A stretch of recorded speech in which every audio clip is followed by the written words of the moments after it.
ఈరోజు ఓ అందమైన కథ చెప్పుకుందాం. ఒక ఊరిలో రాము ఉండేవాడు. రాము బక్కపలచగా ఉండేవాడు. పెద్దగా బలం ఉండకపోయేది. కానీ పరమ శివభక్తుడు. ఒకరోజు కొండలపై అలా నడుచుకుంటూ వెళ్తూ కొండ చివరన నిలబడి కిందికి చూస్తున్నాడు. కింద ఒక చెరువు, మొసళ్ళతో నిండిన చెరువు. ఆ అందమైన కొండని, లోయని, కిందున్న చెరువుని చూస్తూ మైమర్చిపోయి కాళ్ళు జారి కింద పడ్డాడు. కింద పడుతూ ఓ కొమ్మ తగిలి ఆ కొమ్మని పట్టుకొని కింద పడకుండా ఉండే ప్రయత్నం చేస్తున్నాడు. బక్కపలచనైన రాము కింద పడితే మాత్రం ఆ మొసళ్ళతో నిండిన చెరువులో పడతాడు. ప్రాణం పోతుంది. ఎలాగైనా సరే పైకి లేవ్వాలన్న తపనుంది. ఆ కొమ్మని దాటి పైకి వస్తే కొండ మీదకి సులువుగా వెళ్ళిపోవచ్చు. దేవుని తలుచుకుంటున్నాడు. తన జీవితం అంతా పూజించిన, తలుచుకున్న ఆ శివయ్యను తలుచుకుంటున్నాడు. శివయ్య కాపాడు అని. శివయ్య రాలేదు.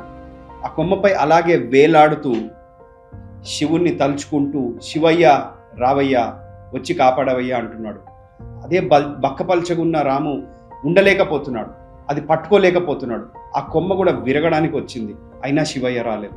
గంట అయింది, అయినా శివయ్య రాలేదు. తలుచుకుంటూనే ఉన్నాడు.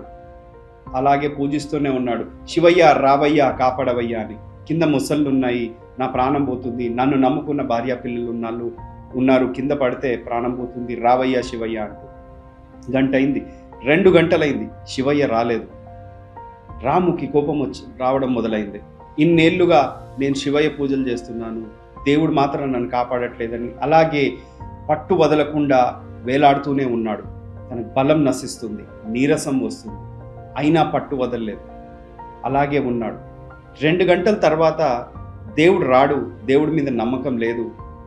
దేవుడిని పూజించడం మాత్రమే, పూజలు మాత్రం స్వీకరిస్తాడు. కానీ మనకి ఆపద ఉన్నప్పుడు మాత్రం దేవుడు రాడు, కాపాడడు అని అర్థమైపోయింది. అలాగే వేలాడుతున్నాడు.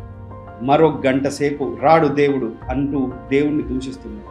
దేవుడిపై కోపం చూపిస్తున్నాడు. అయినా శివయ్య రాలేదు.